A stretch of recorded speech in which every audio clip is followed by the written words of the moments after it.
आज मेरी ड्यूटी लगी थी एक मालगाड़ी पर, जिसमें हमें 10 से 11 घंटे लोगों को जोड़ने तोड़ने और मालगाड़ी स्टेबल करने में ही हो गए थे। तो आइए देखते हैं। लॉबी पहुंचकर साइन ऑन करके जीपीएस चेक करके अपनी गड्डी के क्वेश्चन ऑर्डर लेकर मैं अपने लोको पायलट की छोटी सी गाड़ी नुमा बैग के पीछे पीछे निकल गया अपनी मालगाड़ी का चार्ज लेने। अभी तक हमारी मालगाड़ी आई नहीं थी, इसलिए मैं साइड में चलती हुई जेसीबी को आराम से देखने लगा। 5 मिनट बाद ही हमारी मालगाड़ी आ चुकी थी और साथ में थे हरिया भाई। क्या हाल है बेटे? पापा की याद ना आ रही तुझे? चिंता ही कहते हैं। अपनी गड्डी का चार्ज लेने के बाद मैंने लोगों की कपलिंग चेक करके कंप्रेसर का तेल चेक किया। लोगो चेक करते करते जब मैं पीछे की साइड गया तो मैंने देखा कि हरिया भाई और गांड वांड में बहस हो रही थी।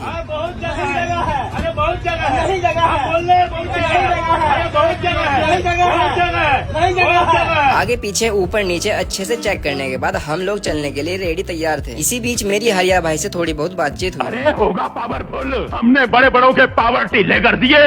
इस इलाके में एक ही आदमी पावरफुल है। अभी हमारे चलने में थोड़ा टाइम था, इसलिए मैं रात को जागने के लिए पास के ही जंगलों से थोड़ी बहुत जड़ी बूटी ले आया। शाम के तकरीबन 19 बजे हमें चलाया गया और एक रन चलाते हुए 100 किलोमीटर दूर एक अनजान स्टेशन की लूप लाइन में लगा दिया गया, क्योंकि अब हमारे ऊपर से एक मेल एक्सप्रेस निकलनी थी। मौका पाते ही हमने रात के डिनर के रूप में लाया हुआ टिफिन लपेट दिया। इसके बाद हमें बताया गया कि हमारी गड्डी की पावर यानी हरिया भाई कटकर यहीं साइड में स्टेबल होंगे और साइड में खड़ी हुई दूसरी स्टेबल पावर एनर्जाइज होकर हमारी इसी ट्रेन पर लगेगी। इसके बाद हमने हरिया भाई को अपनी गड्डी से काट करके साइड में खड़ा किया, जिसके बाद मैंने लोको ब्रेक लगाया और फिर चक्कों के नीचे लकड़ी के गुटके लगा करके अपनी पावर यहीं शट डाउन कर दी। इसके बाद मैंने हरिया भाई से दुखी दिल के साथ विदाई ली। निकल ले भाई तू। हाँ, चल भाई चल, निकल ले भाई, निकल निकल, अरे निकल। फिर हम लोग थोड़ा बहुत चलने के बाद अपनी दूसरी पावर पर पहुंच गए, जो अभी मुर्दा हालत में थी, जिसे हमें जिंदा करना था।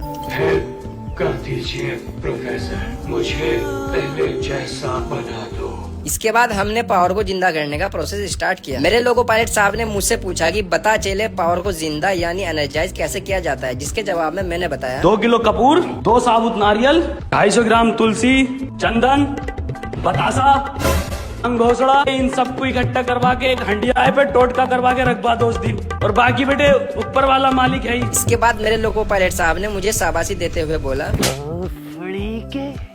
अपने दूसरे लोगों को एनर्जाइज करने के बाद हम लोगों ने अपने लोगों को ट्रेन से जोड़ दिया और चलने के लिए रेडी तैयार हो गए। अब क्योंकि हमारी ड्यूटी 10 से 11 घंटे हो गई थी, इसलिए हमें अपनी गड्डी को यहीं स्टेबल करने के लिए बोला गया।